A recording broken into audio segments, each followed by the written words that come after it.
ایڑی کے درد کی وجوہات۔ پہلے نمبر پر ہے پلانٹر فیشیٹس۔ یہ ایڑی کے درد کی سب سے عام وجہ ہے اور سب سے زیادہ وجہ ہے۔ اس میں جو پاؤں کے تلوے میں جھلی ہے پلانٹر فیشیا، اس میں سوجن آ جاتی ہے۔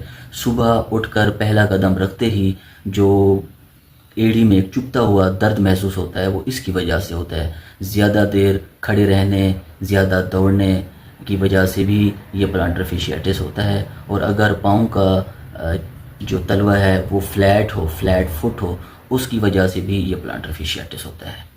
دوسرے نمبر پر ہے ہڈی کا کانٹا، اسے ہیل سپر بھی کہتے ہیں۔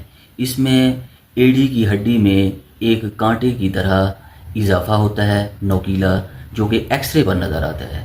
اس کی وجہ سے بھی ایڑی میں شدید درد ہوتا ہے اور اکثر یہ پلانٹر فیشیٹس کے ساتھ یہ بھی ہوتا ہے۔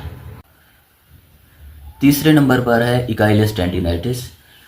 ایڑی کے پیچھے ایک ٹینڈن میں سوزش آ جاتی ہے۔ یہ زیادہ سیڑھیاں چڑھنے، زیادہ دوڑنے یا پھر زیادہ ورزش کرنے کی وجہ سے اس میں سوزش ہوتی ہے، اس میں سختی محسوس ہوتی ہے اور کافی درد ہوتا ہے۔ چوتھے نمبر پر ہے ڈائبٹیز۔ شوگر کی وجہ سے بھی نیوروپیتھی ہوتی ہے اور اس کی وجہ سے یہ پین ہوتا ہے۔ اور یورک ایسڈ اگر زیادہ ہو تو اس کی وجہ سے بھی جوڑوں میں درد اور یہ سوزش ہوتی ہے۔ اور پانچویں نمبر پر ہے موٹاپا۔ زیادہ وزن والے افراد کو بھی یہ ایشو ہوتا ہے کیونکہ سارا دباؤ ایڑی پر پڑتا ہے۔